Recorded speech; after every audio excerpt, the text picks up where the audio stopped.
포브스 2025년 세계 강대국 순위 발표. 포브스지의 충격 발표에 전 세계가 발칵 뒤집어졌습니다. 한국의 급부상이 충격적. 아시아에서 일본을 제치고 중국 다음으로 강한 나라 한국. 저는 그날 아침 평범하게 뉴스를 확인하다가 한 기사를 봤습니다. 외신들의 반응에 심장이 멈출 뻔했어요. 심지어 독일 언론은 인구 5천만의 작은 나라가 어떻게 이런 성과를 냈는지 연구해야 한다고 썼습니다. 그 전에 잠깐 1초 만에 누를 수 있는 버튼을 꾹 눌러주시면 영상 제작에 아주 큰 힘이 됩니다. 그럼 바로 시작하겠습니다. 1위 미국, 2위 중국, 3위 러시아. 여기까지는 예상한 대로였죠. 4위 영국, 5위 독일도 그럴만했습니다. 그런데 6위에 적힌 나라 이름을 보는 순간 저는 눈을 의심했어요. 대한민국. 잠깐 뭔가 잘못된 거 아닌가? 우리나라가 세계 6위 강대국이라고? 처음엔 오타인 줄 알았습니다. 하지만 아무리 봐도 사우스 코리아가 분명히 적혀 있었죠. 포브스는 장난치는 곳이 아니에요. 전 세계가 인정하는 최고 권위의 경제지입니다. 그런 포브스가 우리나라를 미국, 중국, 러시아에 이어 당당히 6위로 평가했다니. 기사를 자세히 읽어보니 더 놀라웠어요. 단순히 GDP만 본 게 아니었습니다. 경제력, 군사력, 기술력, 문화 영향력, 외교력을 종합평가한 결과였죠. 진짜 종합국력으로 우리가 6위에 올랐다는 뜻이었어요. 프랑스 르몽드지의 표현이 가장 인상적이었어요. 한국은 더 이상 개발도상국이 아니다. 이제는 세계 질서를 움직이는 주요 플레이어다. 저는 숫자를 다시 확인해봤습니다. 우리나라 면적은 미국의 100분의 1, 인구는 중국의 30분의 1도 안 돼요. 그런데 어떻게 세계 6위까지 올라온 거죠? 포브스가 특별히 강조한 부분이 있었어요. 한국은 좁은 영토와 제한된 인구에도 불구하고 전방위 강국이 되었다는 점이었습니다. 전방위 강국이라는 표현, 정말 짜릿했어요. 경제만 강한 게 아니라 군사, 기술, 문화까지 모든 분야에서 영향력을 발휘한다는 뜻이었거든요. 게다가 포브스는 한국의 효율성을 최고로 평가했습니다. 제한된 자원으로 최대 효과를 내는 능력, 빠른 의사결정과 실행력이 다른 나라들과 완전히 다르다고 분석했죠. 그날 저녁 가족 식사 시간이었어요. 저는 흥분해서 이 소식을 전했습니다. 아버지, 우리나라가 세계 6위 강대국이래요. 아버지는 숟가락을 멈추고 저를 바라봤어요. 뭐라고? 6위라고? 네, 포브스에서 발표했어요. 미국, 중국, 러시아 다음이에요. 어머니가 놀란 목소리로 물었습니다. 우리가 언제 이렇게 대단한 나라가 됐지? 그 순간 깨달았어요. 우리 스스로도 이렇게 강해진 줄 모르고 있었다는 걸 말이에요.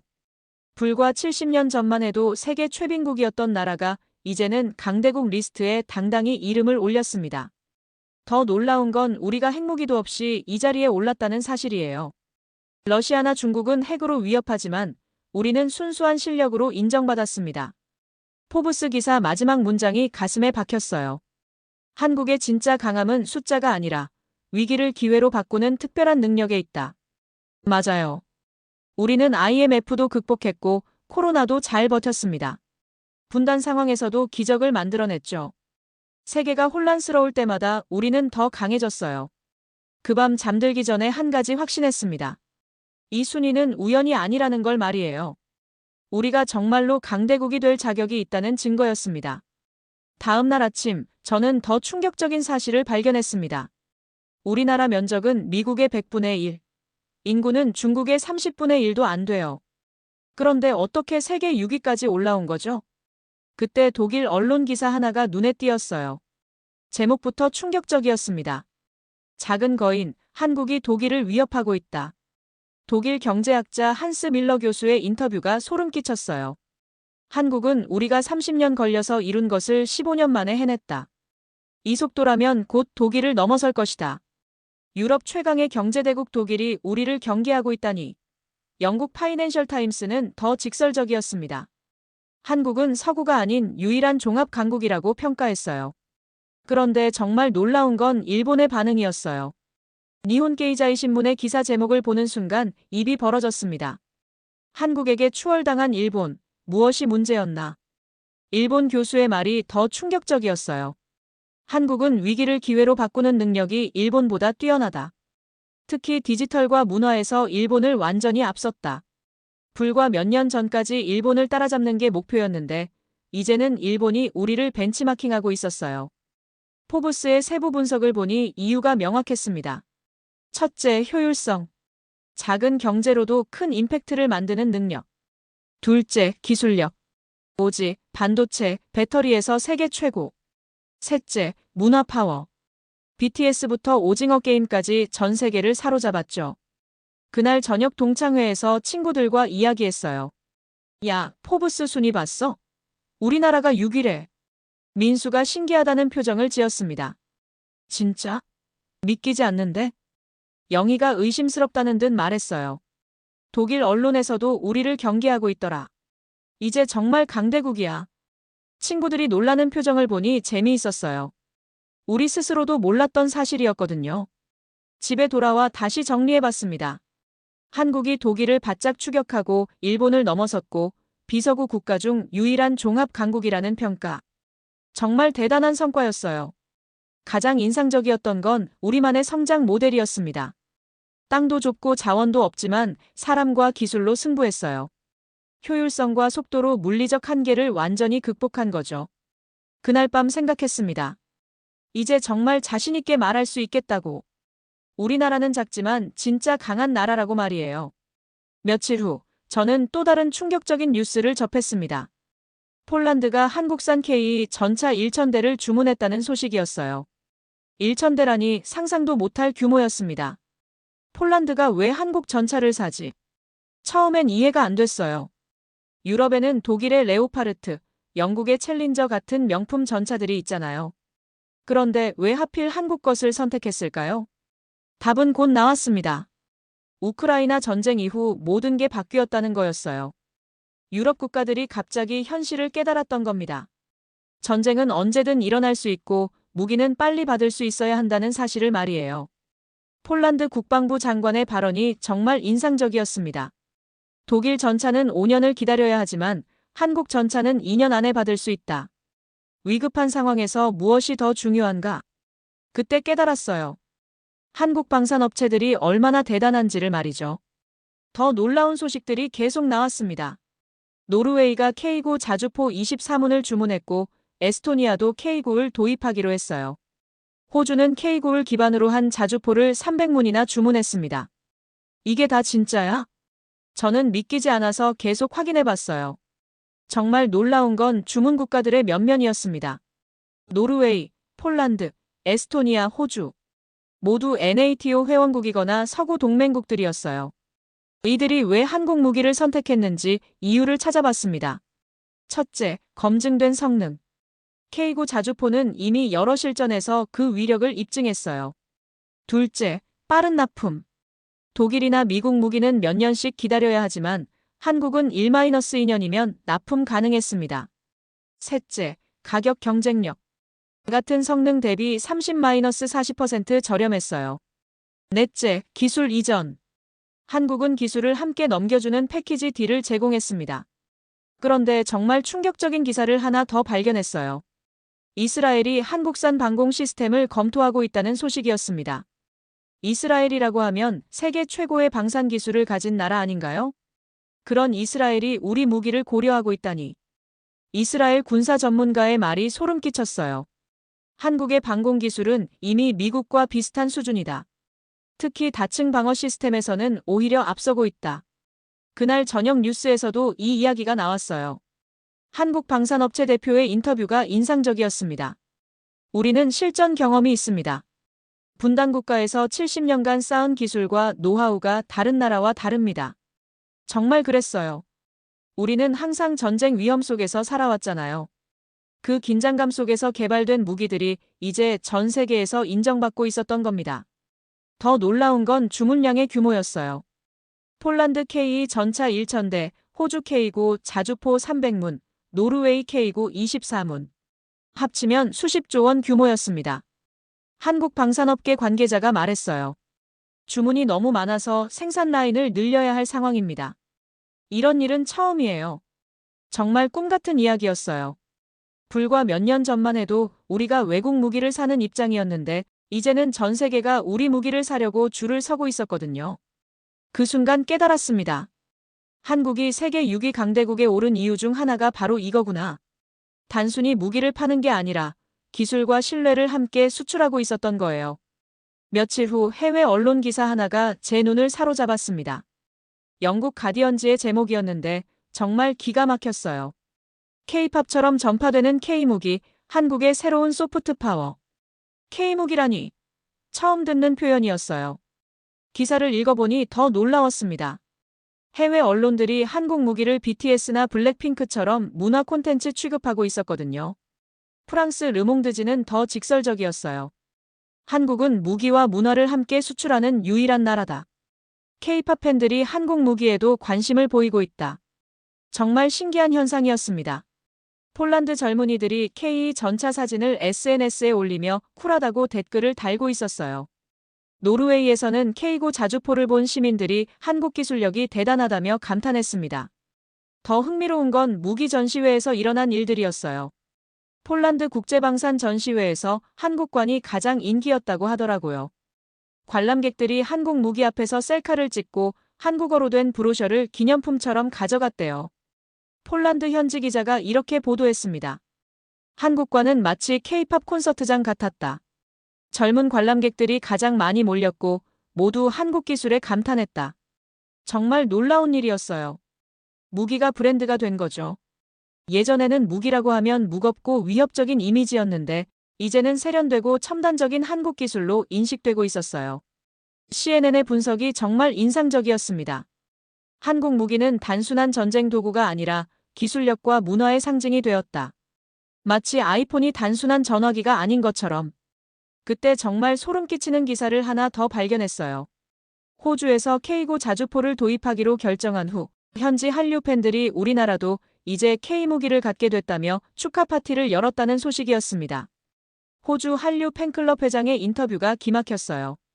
K-팝, K-드라마에 이어 이제 K-무기까지. 한국의 모든 것이 최고예요. 정말 믿기지 않았어요. 무기 구매를 축하하는 팬클럽이라니. 이런 일이 가능한 나라가 한국 말고 또 있을까요? 더 놀라운 건 무기 구입국들의 문화적 변화였어요. 폴란드에서는 한국어 학습자가 급증했다고 하더라고요. K 전차를 도입한 후 한국에 대한 관심이 폭발적으로 늘어났다는 거예요. 폴란드 대학의 한국학과 교수가 말했습니다. K 전차 도입 발표 후 한국어 수강 신청자가 3배로 늘었습니다.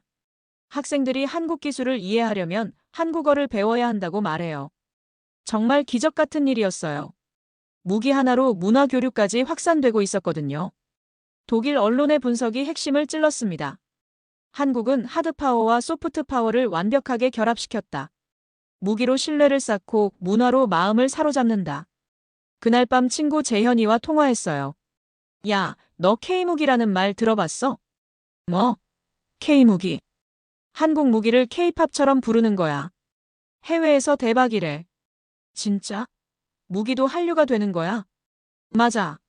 폴란드 팬들이 우리 전차 보고 축하 파티까지 열었대. 재현이가 웃으면서 말했어요. 우리나라 정말 신기하다.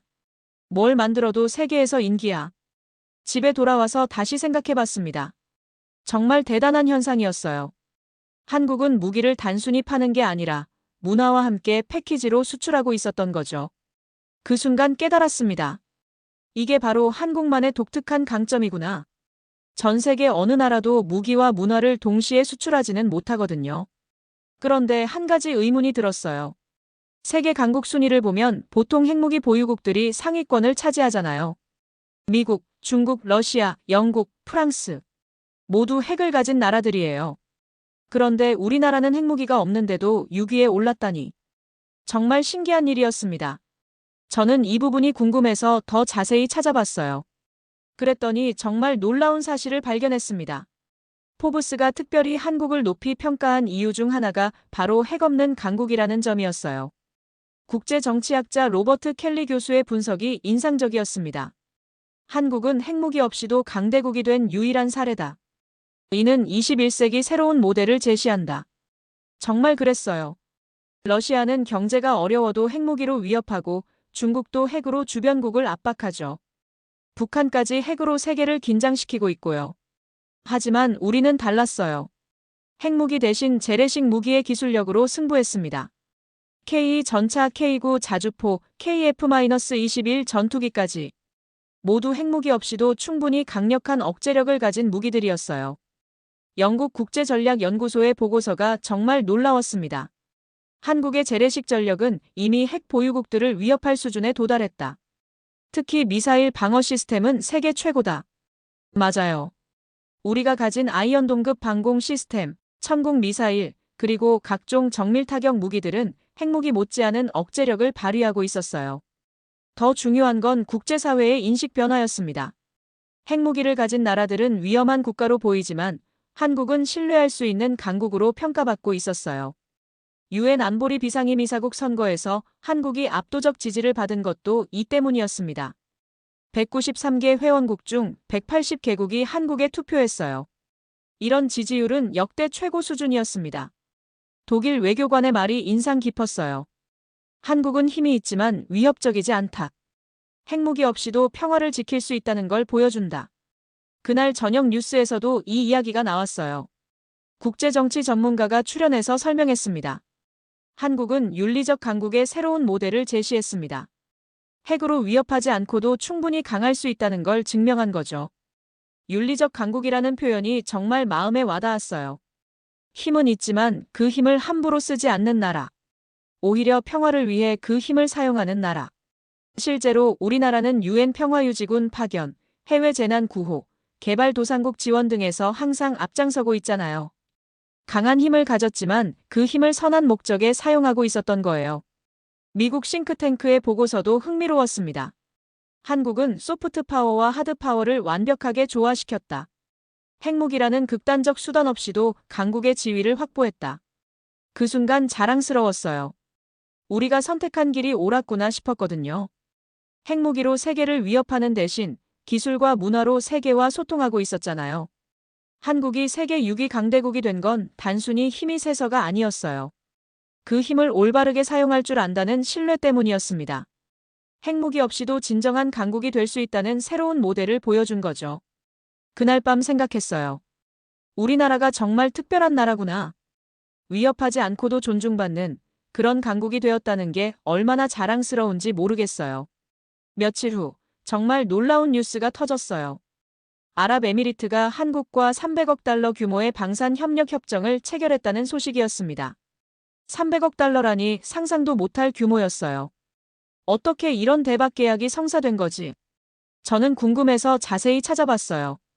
그랬더니 정말 치밀한 전략이 숨어 있었습니다. 단순히 무기만 파는 게 아니라 외교와 기술을 완벽하게 결합한 패키지 딜이었어요. 아랍에미리트 계약의 핵심은 이랬어요. 한국이 K 전차와 천궁 미사일을 수출하는 대신 아랍에미리트는 한국의 에너지 사업에 투자하고 우주 개발에도 협력하기로 했습니다. 무기 거래가 아니라 포괄적 전략 동맹이었던 거죠. 아랍에미리트 국방부 장관의 말이 인상적이었어요. 한국은 무기를 팔지 않는다. 미래를 함께 만들어간다. 정말 새로운 방식이었어요. 미국이나 러시아는 무기만 팔고 끝이지만 한국은 기술 이전부터 인력 교육까지 모든 걸 패키지로 제공했거든요. 더 놀라운 소식이 이어졌습니다. 폴란드와도 비슷한 협정이 체결되었어요. K 전차 1,000대 수출과 함께 한국 기업들이 폴란드에 방산 공장을 짓기로 했습니다. 현지 고용 창출까지 약속한 거죠. 폴란드 총리가 직접 나서서 말했어요. 한국과의 협력은 단순한 무기 구매가 아니다. 우리의 방산 기술 발전을 위한 장기 투자다. 이때 깨달았어요. 한국이 하고 있는 건 방산 외교였구나. 무기를 매개로 한 새로운 형태의 외교 전략이었던 거예요. 그런데 정말 충격적인 장면을 목격했습니다. 두바이에서 열린 국제방산 전시회에서 한국관이 가장 큰 규모였다는 소식이었어요. 미국관보다도 컸다고 하더라고요. 전시회 취재기자의 보고가 생생했어요. 한국관 앞에는 항상 긴 줄이 서 있었다. 각국 국방부 장관들이 직접 찾아와 한국 무기를 보고 갔다. 정말 믿기지 않았어요. 불과 몇 년 전만 해도 우리가 다른 나라 무기를 구경하러 다니던 입장이었는데 이제는 세계 각국이 우리를 찾아오고 있었거든요. 더 흥미로운 건 계약 방식의 변화였어요. 예전에는 미국이나 러시아, 중국이 이거 사라고 밀어붙이는 방식이었다면 한국은 뭐가 필요한지 말해보세요부터 시작했어요. 인도네시아와의 계약이 대표적이었습니다.